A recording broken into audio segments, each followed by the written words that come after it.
इन्दसद्वन्द्याणं तिरुवणहिदमहुर्विशदवक्काणम् अन्तातीतगुणाणं नमो जिणाणं जितभवाणम्। बोलिए श्री खजराट वासुपूज्य भगवान की जय। आचार्य श्री कुंद कुंद स्वामी की जय। हम सभी बड़े सौभाग्यशाली हैं जो आचार्य कुंद कुंद स्वामी का महान ग्रंथ पंचास्तिकाय हमें स्वाध्याय के लिए प्राप्त हो रहा है। हम सभी इन गाथाओं को एक एक शब्द के साथ अर्थ लगाकर समझने का प्रयास कर रहे हैं, विनय और बहुमान का भी ध्यान रख रहे हैं। आज हम दो गाथाओं का अध्ययन करेंगे। ये दोनों गाथाएं पुद्गल की अंतिम गाथाएं हैं, जिसमें कि परमाणु का वर्णन और फिर अंत में पुद्गल का उपसंहार हमें प्राप्त होने वाला है। कल की गाथा विशेष थी, काफी कुछ चर्चाएं जो कि बहुत गहन थी, डीप थी, उसको हमने समझने का प्रयास किया। चलिए प्रारंभ करते हैं। गाथा क्रमांक 81। उच्चारण।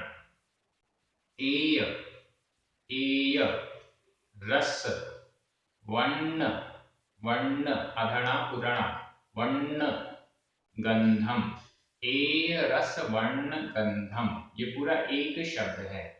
एय रस वर्ण गंधम। दो पासम पासम दो पासम। सद्द कारण मसद्दम सद्द कारण मसद्दम। आधा दा पूरा दा बिंदी। सद्द कारण मसद्दम। खंदंतरिदम खंदंतरिदम। खा के ऊपर बिंदी, दा के ऊपर बिंदी। खंदंतरिदम। दव्वम दव्वम। परमाणुम परमाणुम। तम वियाणाहि वियाणाहि। एरसवन्नगन्धम एरसवन्नगन्धम। दोपासं सद्कारणमसद्दम दोपासं सद्कारणमसद्दम।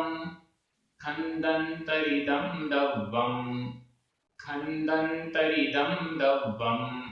परमाणुं तं वियाणाहि परमाणुं तं वियाणाहि। गाथा बहुत अच्छी है और एकदम सरल है। परमाणुं तं वियाणाहि।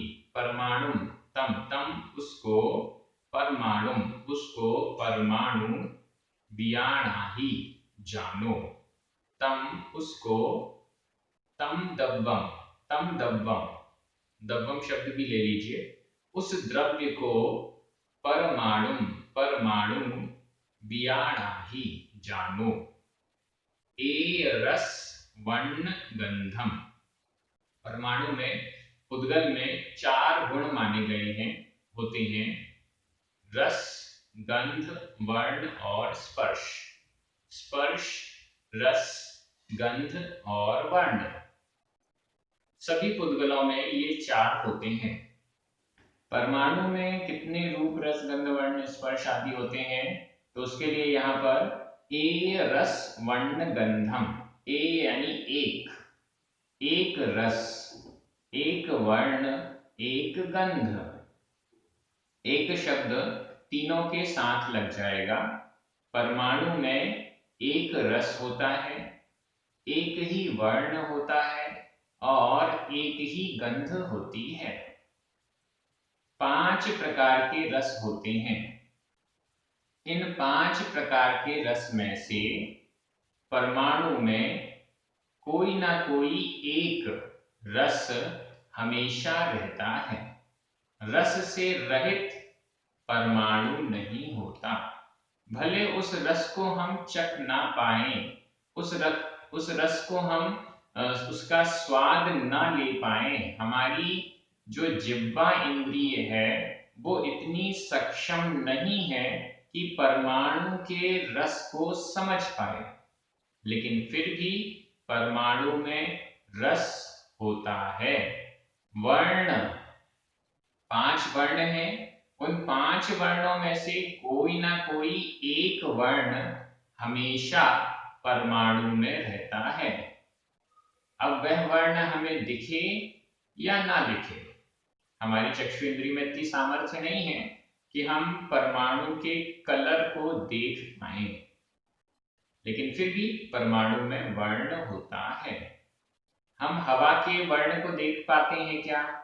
हवा किस कलर की है हमें दिखता है क्या? नहीं दिखता।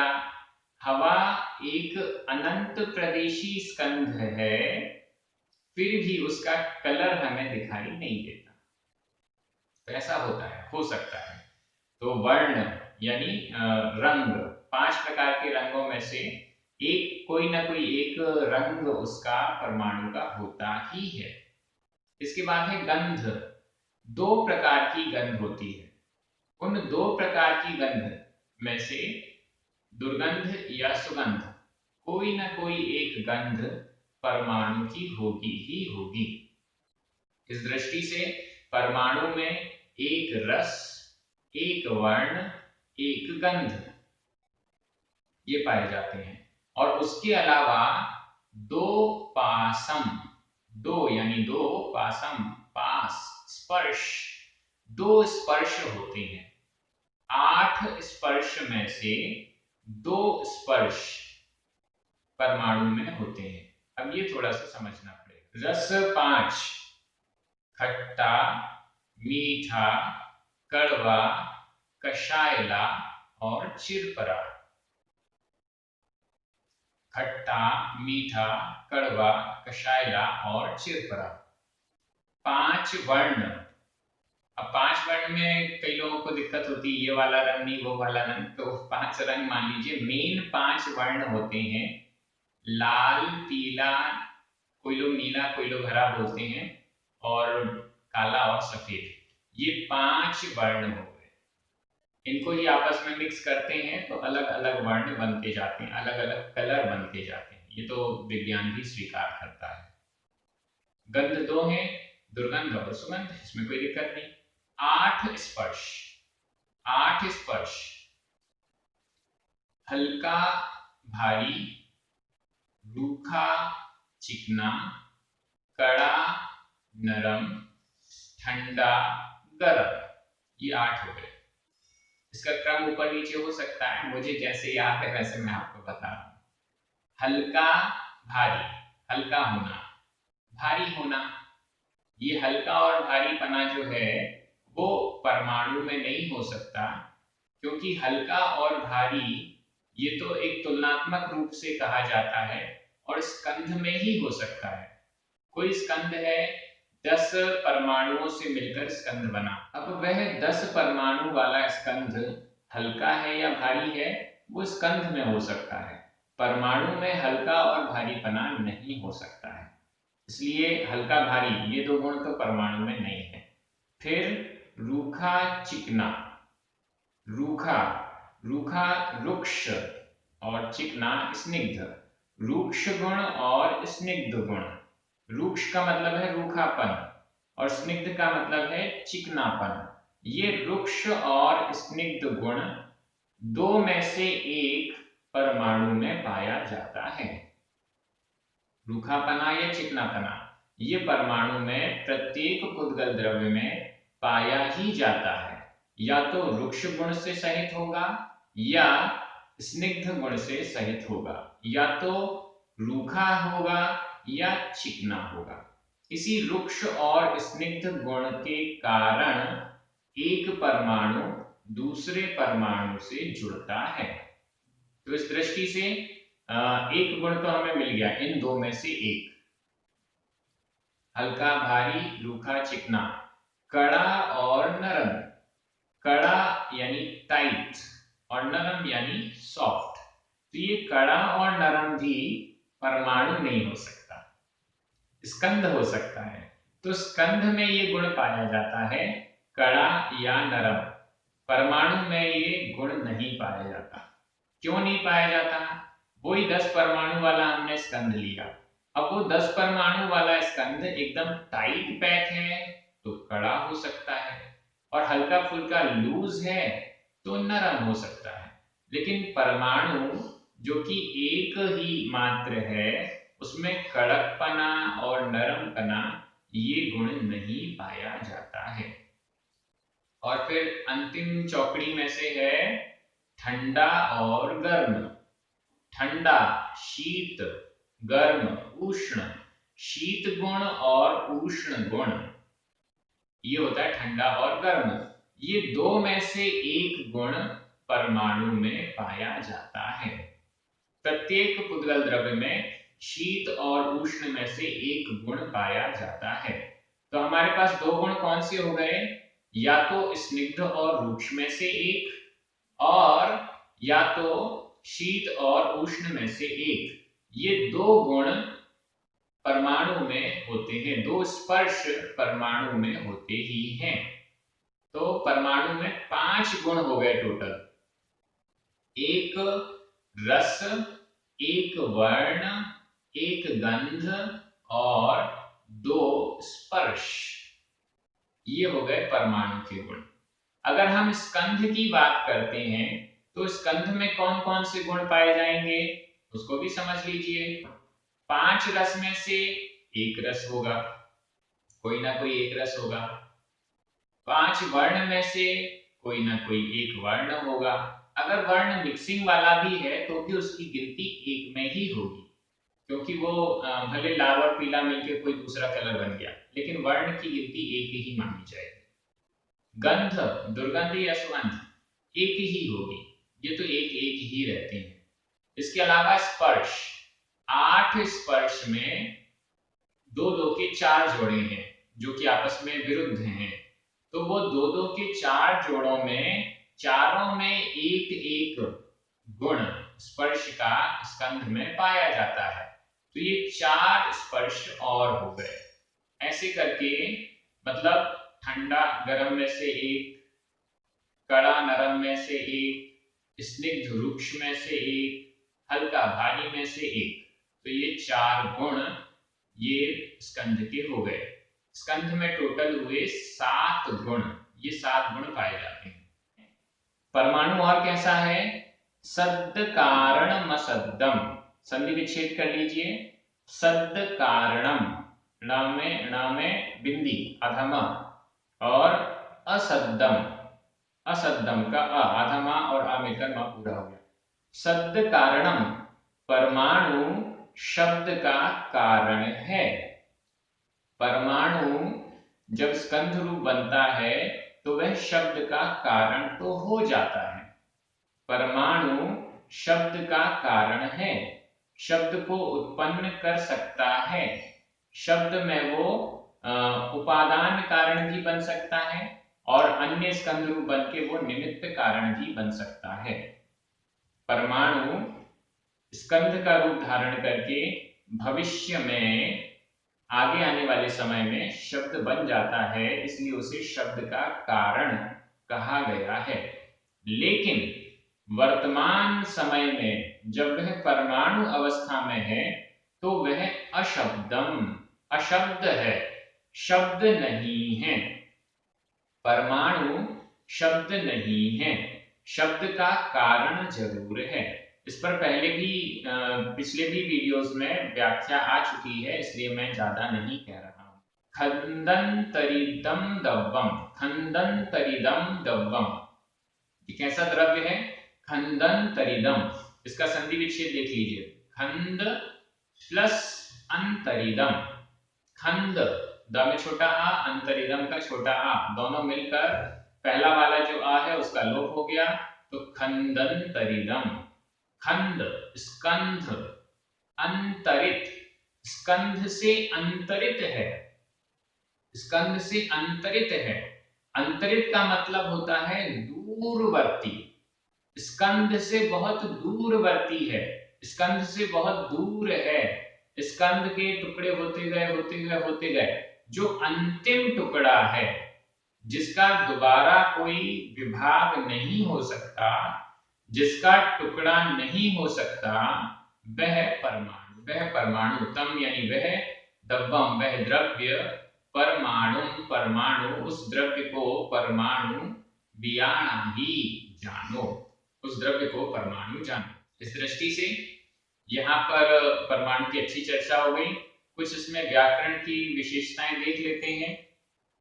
बियाणाहि जानो, यह विधि एवं आज्ञा काल का मध्यम पुरुष एक वचन है। बाकी जितने भी शब्द हैं यहाँ पर गंधम, पासम, असद्धम, कारणम, खंडन, तरिदम, दबम, परमाणुतम, ये सब प्रथमा द्वितीय विभक्ति का एक वचन है, द्वितीय विभक्ति का एक वचन।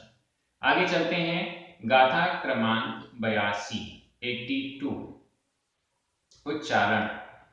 उपभोज्य, उपभोज्य, मिंदियेहिम, मिंदियेहिम, उपभोज्य, मिंदियेहिम, उपभोज्य आधा जा पूरा जा, मिंदियेहिम में सब जगह छोटी ई की मात्रा है। उपभोज्य मिंदियेहिम। य, य, इंद्रिय काया, इंद्रिय काया, मणो, मणो, य, कम्माणि, कम्माणि, जम, हवदि, हवदि, मुत्तिमर्णम, मुत्तिमर्णम, आधता पुरता छोटी की मात्रा, आधणा पूर्णा बिंदी, मुत्तिमर्णम, तम सव्वम, पोग्गलम, पोग्गलम, जाने, जाने। उपभोज्यमिन्द्रियेहि य, उपभोज्यमिन्द्रियेहि य, इन्द्रियकाया मनोयकम्माणि, इन्द्रियकाया मनोयकम्माणि, जम हवदि मुत्तिमर्णम, जम हवदि मुत्तिमर्णम, तम सव्वम पोग्गलम जाने, तम सव्वम पोग्गलम जाने। गाथा बहुत सरल है। पुद्गल का उपसंहार किया जा रहा है। तम सव्वम, तम यानी उसको, सव्वम सब को, उस सब को, तम सव्वम उस सब को, पोग्गलम पुद्गल, जाने जानो, उस सब को पुद्गल जानो। क्या क्या चीज पुद्गल है यहाँ पर बताई जा रही है। तम सव्वम उस सब को, पुद्गलम पुद्गल, जाने जानो। किस किस चीज को पुद्गल जानना है ऊपर देखिए। उपभोज्य मिंदियेहिम, संधि विच्छेद करेंगे। उपभोज्यम आधा मा, इंदियेहिम ई, आधा मा और ई मिलकर मा में ई की मात्रा हो गई। उपभोज्यम इंदियेहिम, इंदियेहिम उपभोज्यम, इंद्रियों के द्वारा, इंदियेहिम इंद्रियों के द्वारा, 5 इंद्रियों के द्वारा। जम शब्द नीचे लिखा हुआ है, जम यानी जो, जो इंदियेहिम इंद्रियों के द्वारा, उपभोज्यम, उपभोज्यम उपभोग के योग्य है, उपभोज्यम उपभोग के योग्य है। उपभोज्यम यहाँ पर विधि कृदंत का अनियमित प्रयोग है। उपभोज्यम उपभोग्य है, उपभोग के योग्य है। तो यहाँ पर जो इंद्रियों के द्वारा उपभोग के योग्य है, मतलब क्या हुआ, इंद्रियों के द्वारा हम जिसे ग्रहण कर सकते हैं।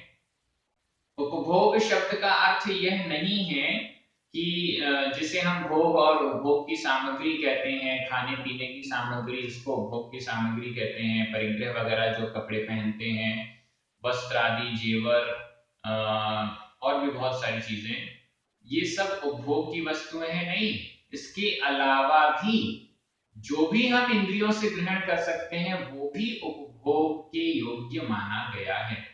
जैसे आंखों से हम देखते हैं, अब जो जो चीज आंखों से दिखाई दे रही है वो सब इंद्रिय के लिए, चक्षु इंद्रिय के लिए उपभोग का विषय है।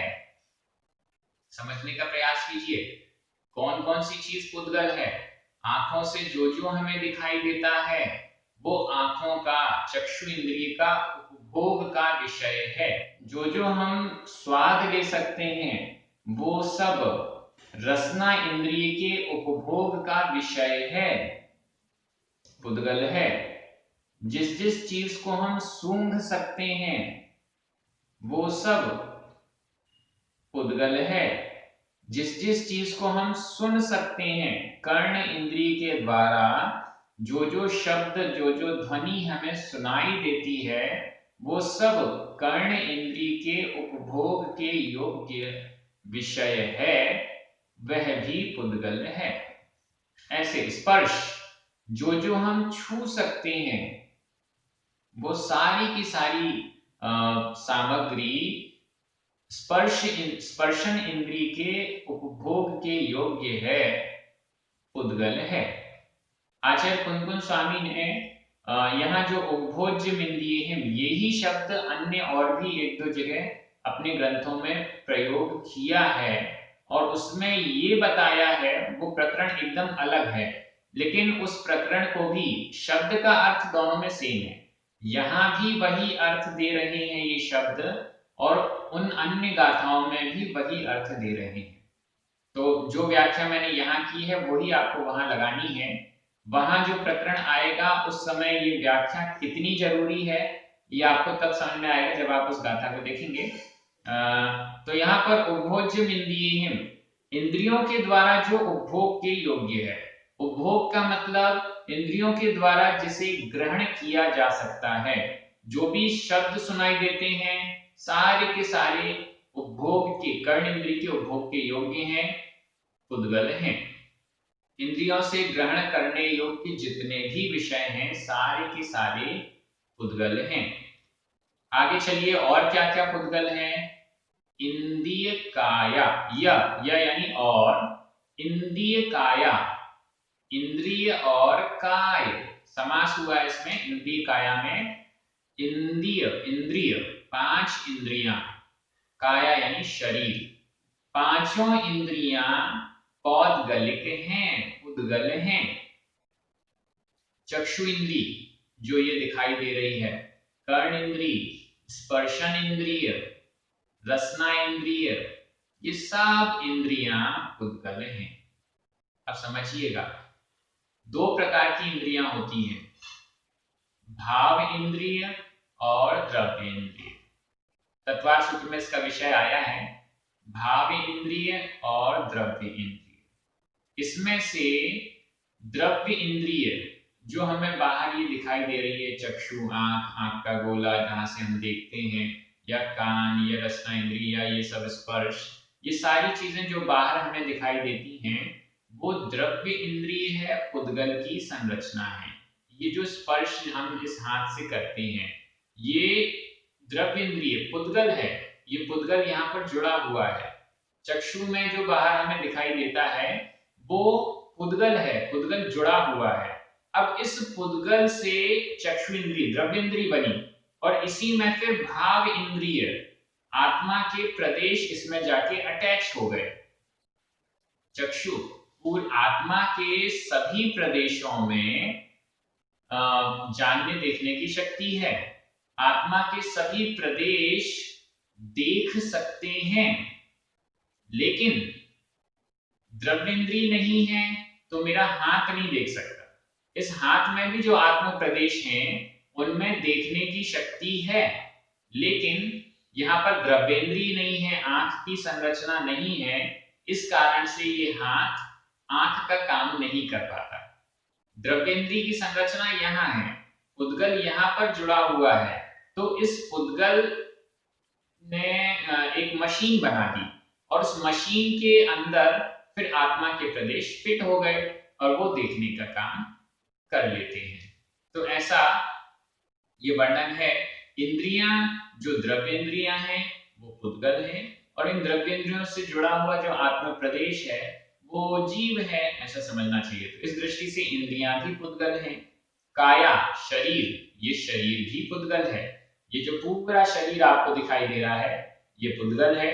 इस शरीर के अंदर जो आत्म प्रदेश है वो जीव है, ऐसा समझना है।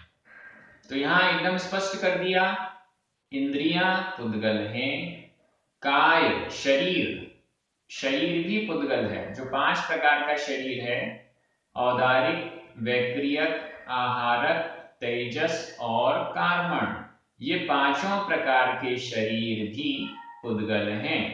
पांचों इंद्रियां स्पर्शन, रसना, घ्राण, चक्षु और कर्ण, ये पुद्गल हैं। इसके अलावा मनो, मन भी पुद्गल है। मन को भी 2 भेद कीजिए, भाव मन और द्रव्य मन।